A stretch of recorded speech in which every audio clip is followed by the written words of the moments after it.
State pension পেতে আপনাকে কত বছর কাজ করতে হবে এটার অনেকেই তো জানেন না। আরেকটা বিষয় তো অনেকেই জানি না আমরা, ওয়াসপিটা কি? ওয়াসপি হচ্ছে women against state pension inequality. তারা ক্যাম্পেইন করতেছে represent women who were born in 1950s, যারা 50-এর দশকে জন্ম নিয়েছে।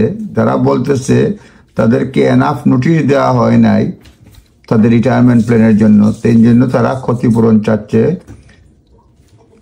When their state pension age gradually came into line with men's between 2010 to 20, তাদের স্টেট পেনশন মহিলাদের সঙ্গে পুরুষদের সঙ্গে নিয়ে আসা হচ্ছে,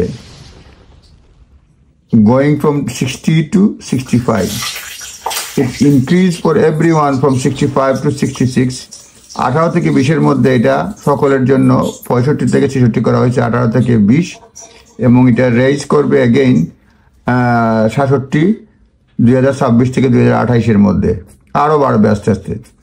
বর্তমানে নতুন স্টেট পেনশন এর ভ্যালু হচ্ছে বছরে 11,502 পাউন্ড, এবং এই পরিমাণটা এই এপ্রিল থেকে, আগামী এপ্রিল থেকে 11,973 পাউন্ড হবে বছরে। আগে ছিল, বর্তমানে আছে 11,502 pound state pension.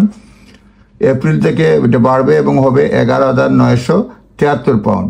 Two get full amount you need to have paid 35 years of National Insurance contribution. আপনাকে ফুল স্টেট পেনশন পেতে হবে 35 বছর দিতে হবে, 35 বছর ন্যাশনাল ইন্স্যুরেন্স কন্ট্রিবিউশন, এবং you need to have paid 10 to get anything at all. আর 10 years আপনাকে দিতে হবে যদি অ্যাটলিস্ট কিছু পাইতে চান। মিনিমাম 10 years এনআই কন্ট্রিবিউশন করতে হবে, ন্যাশনাল ইন্স্যুরেন্স করতে হবে।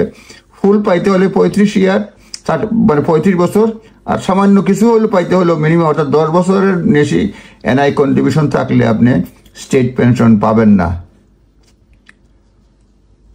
সুতরাং নিজ দায়িত্বে দেখে নেবেন। ভালো থাকবেন, ধন্যবাদ।